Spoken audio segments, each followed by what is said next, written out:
L'apôtre Paul a entrepris 3 voyages missionnaires pionniers, suivis d'un voyage à Rome.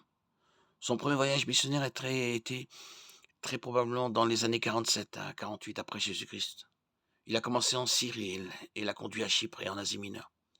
Après que Paul ait été témoin de la lapidation d'Étienne, acte 7,58, et ait été confronté et converti par Jésus, acte 9, et ait visité Jérusalem, acte 9, 26, les dirigeants de l'Église l'ont mis en sécurité dans sa ville natale de Tarse, sur le côté sud-est de la Turquie moderne. Pendant ce temps, la persécution à Jérusalem s'intensifiait et les croyants s'enfuirent en Phénicie, à Chypre et à Antioche de Syrie, qui n'était pas très loin de Tarse, acte 11, 19, 30. Les chrétiens dispersés ont apporté l'évangile avec eux, et lorsque les dirigeants de Jérusalem ont appris à quelle vitesse l'église grandissait, ils ont envoyé Barnabas à Antioche pour vérifier ce qui se passait. Barnabas confirma que l'évangile se répandait et que l'église d'Antioche de Syrie était bien une œuvre de Dieu. Acte 11, 23. Barnabas se rendit ensuite à Tarse pour chercher Paul, qu'il avait auparavant encadré à Jérusalem. Paul retourna à Antioche avec Barnabas pour diriger l'église naissante. Après environ 1 an, le prophète prédit une grande famine. Les croyants d'Antioche mobilisèrent des fonds pour l'église de Judée et l'envoyèrent à Jérusalem avec Barnabas et Paul.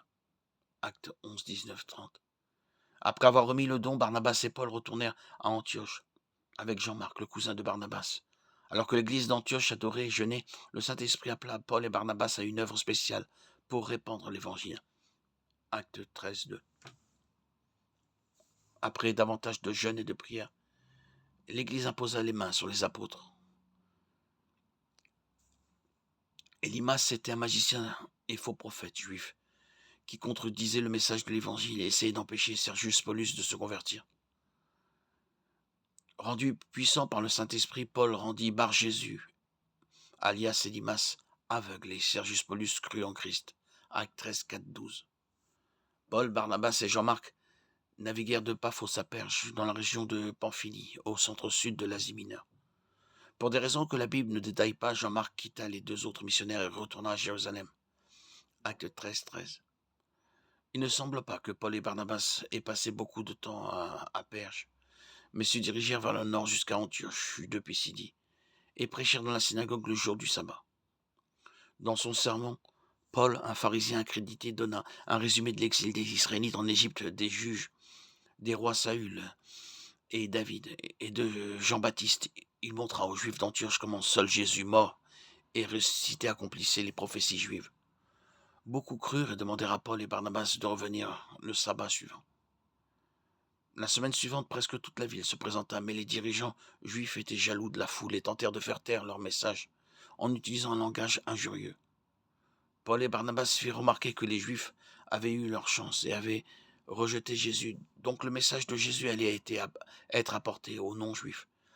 L'évangile se répandit alors dans toute la région, mais finalement, malgré l'enthousiasme des nouveaux convertis, les Juifs d'Antioche de Pisidie déclenchèrent une persécution contre les missionnaires et Paul et Barnabas se rendirent à l'est, jusqu'à Iconium, en Galatie, acte 13, 14, 52, et en Derbie, en Lycie, acte 14, 1, 7.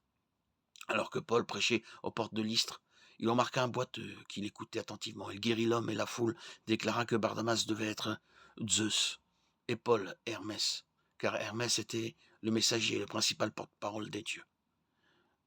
Les prêtres du temple de Zeus se joignirent à la foule et tentèrent d'offrir des sacrifices à Paul et Barnabas.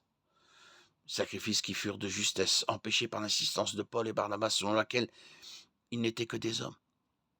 En contrepoint, les Juifs incrédules d'Antioche et d'Iconium arrivèrent à Lystre et soulevèrent la foule contre l'Évangile. La foule qui en résulta lapida Paul et le traîna hors de la ville. Lorsque les disciples se rassemblèrent autour de son corps sans vie, Paul se leva complètement rétabli et retourna dans la ville. Acte 14, 8, 20. Le lendemain, Paul et Barnabas se rendirent à l'est, à Derbe, située de l'autre côté de la chaîne de montagnes de Tarse, et firent de nombreux disciples. C'est dans la région de Lystre et de Derbe que le jeune Timothée entendit l'évangile de Paul et fut sauvé. De Derbe, Paul et Barnabas retournèrent en Asie mineure, visitant Lystre, Iconium et Antioche de Pisidie, fortifiant les jeunes églises et nommant des anciens. Actes 14, 21, 23.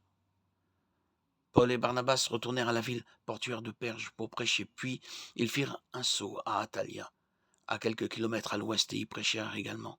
Actes 14, 24-26. Ils revinrent ensuite à Antioche de Syrie. Lorsqu'ils furent arrivés là, ils rassemblèrent l'église et racontèrent tout ce que Dieu avait fait par eux et comment il avait ouvert aux païens la porte de la foi. Acte 14, verset 27.